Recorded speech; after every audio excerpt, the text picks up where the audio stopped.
अकेला चना भार नहीं फोड़ सकता, पर अकेला बंदा पहाड़ तोड़ सकता है। एक बंदा अमेरिका से रूस गया पुरानी मिसाइल्स के खोखे खरीदने, ताकि उनसे कुछ ऐसा बना सके जो आज तक कोई नहीं बना पाया था।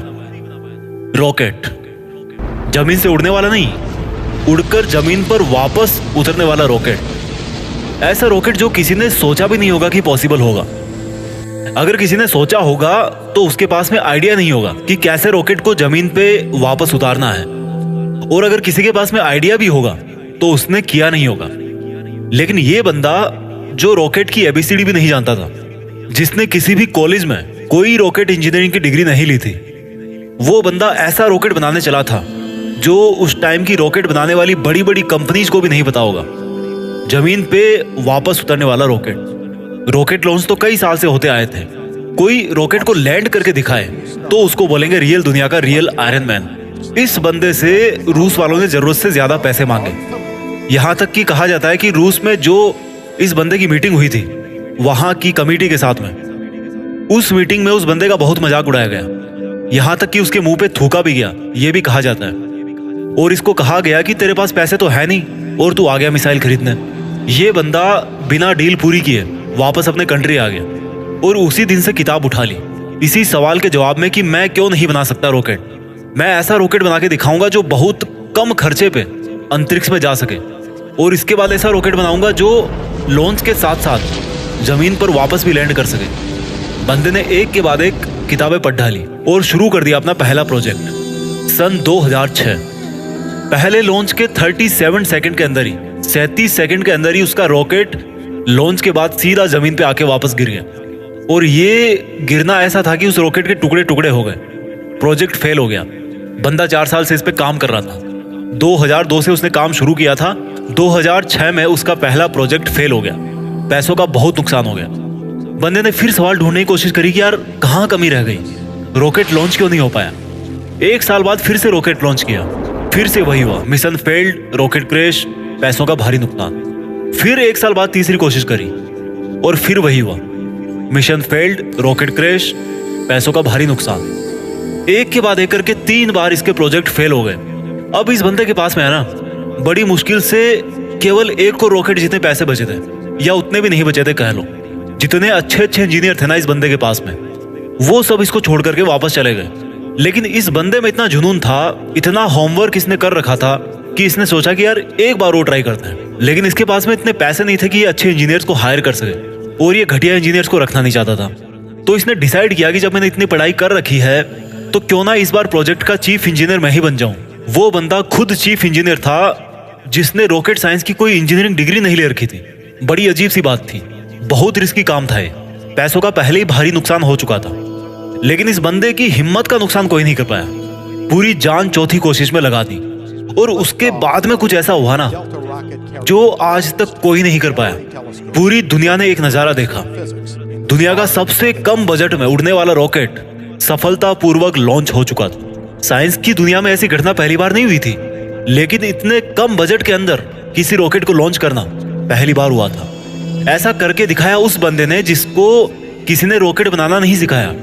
इस बंदे की कंपनी को आज दुनिया स्पेस एक्स के नाम से जानती है, और इसके रॉकेट में इतनी जान है ना कि नासा भी अपने कई सैटेलाइट स्पेस एक्स के जरिए अंतरिक्ष में भेजती है। जब इस बंदे के 3 फेल्ड लॉन्च के बाद में चौथा लॉन्च सफल हुआ ना, तो सफल होते ही नासा ने कहा कि भाई हमें, यानी कि नासा वालों को चाहिए तुम्हारा ये रॉकेट। और सक्सेसफुल लॉन्च के 2-4 महीनों के अंदर ही डील पक्की भी हो गई, क्योंकि इसके पहले नासा का बहुत खर्चा होता था सैटेलाइट्स को लॉन्च करने में। लेकिन ये बंदा यहीं पे नहीं रुकने वाला था। बोला कि ऐसा रॉकेट बनाऊंगा अब जिसको बार बार यूज किया जा सके। आमतौर पे क्या होता है कि जब किसी सैटेलाइट को स्पेस में लॉन्च करना होता है तो वो सैटेलाइट को अंतरिक्ष में लेकर के जाता है, साथ साथ में उसको कैरी करने वाला रॉकेट भी उसके साथ में चला जाता है। वो उसको आप यूज नहीं कर सकते दोबारा, क्योंकि वो खत्म हो जाता है, यूज करने लायक वो बचता ही नहीं है। यानी कि ये बंदा ऐसा रॉकेट बनाना चाहता था जो अंतरिक्ष में जाकर के अपना काम करके सुरक्षित वापस जमीन पे आकर के लैंड हो जाए, ताकि उस रॉकेट में केवल फ्यूल भरना पड़े और फिर वो वापस स्पेस में जाने के लिए तैयार हो जाए। जब इस बंदे ने 2011 में अनाउंस किया कि मैं लैंड करने वाला रॉकेट बनाना चाहता हूँ, तो काफी लोगों ने इसकी मजाक बनाई। बड़े बड़े लोगों ने कहा कि ये फालतू का काम है, क्योंकि हवाई जहाज तो लैंड कर सकता है, लेकिन रॉकेट को लैंड करवाना नामुमकिन है। लेकिन इस बंदे के दिमाग में नामुमकिन नाम की कोई चीज नहीं थी। इसके दिमाग में केवल जिद थी कि मैं लैंड करने वाला रॉकेट जरूर बनाऊंगा, सबको गलत साबित करके बताऊंगा। बंदे ने अगले 4 साल तक दिन रात एक कर दी, बहुत सारे फेल्ड रॉकेट टेस्ट किए। आखिरकार 2015 में पूरी दुनिया ने फिर से एक बार इस तरह का नजारा देखा जो वो आज तक हॉलीवुड की फिल्मों में ही देखती आई थी। इस बंदे ने लैंड करने वाला रॉकेट बना दिया, असंभव संभव हो गया। और ये बंदा फिर नहीं रुका। उस अंतरिक्ष में जाने वाले सैटेलाइट कैरियर रॉकेट को इसने पानी पे तैरते हुए प्लेटफॉर्म पर बड़ी एक्यूरेसी के साथ में लैंड करके दिखाया।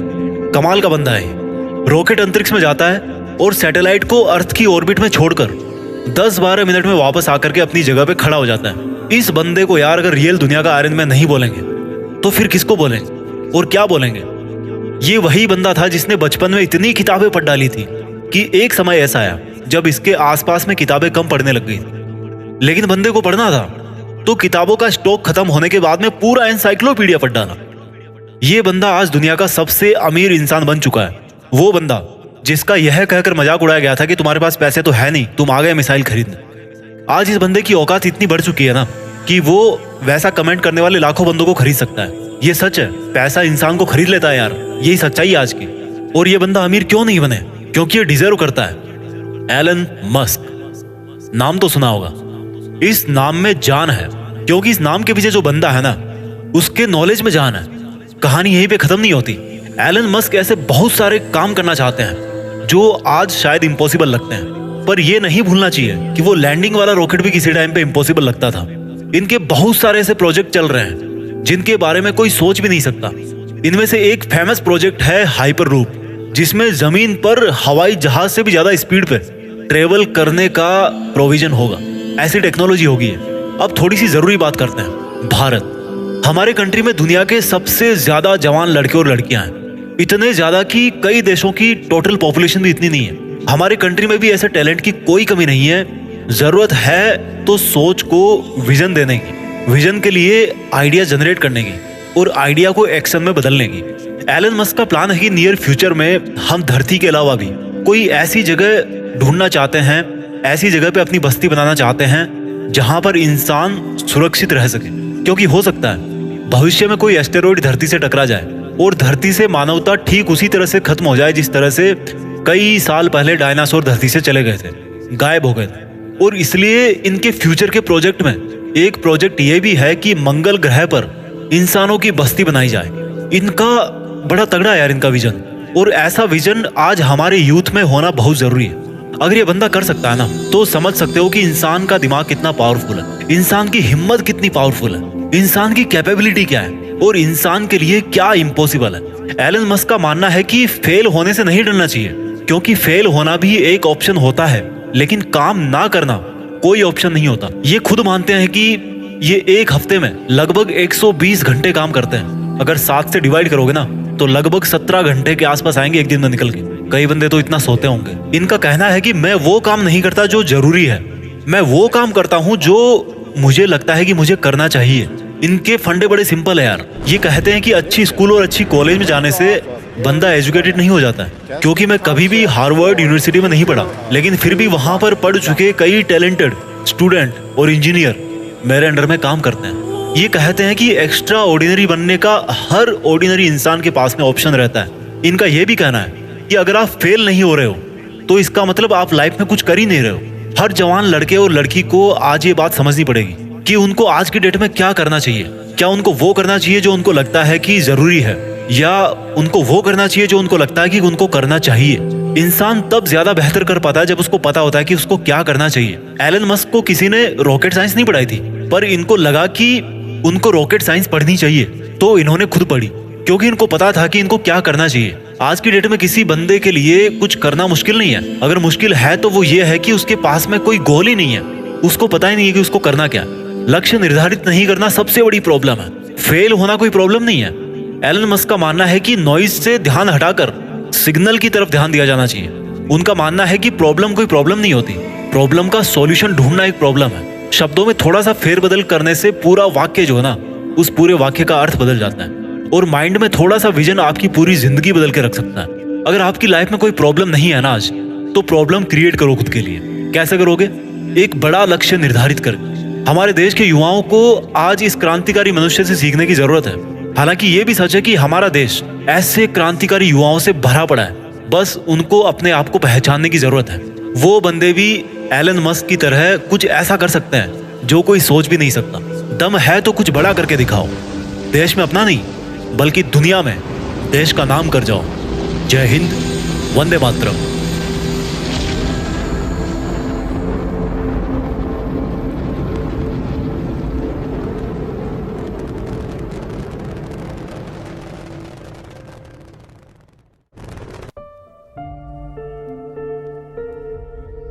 जीत फिक्स।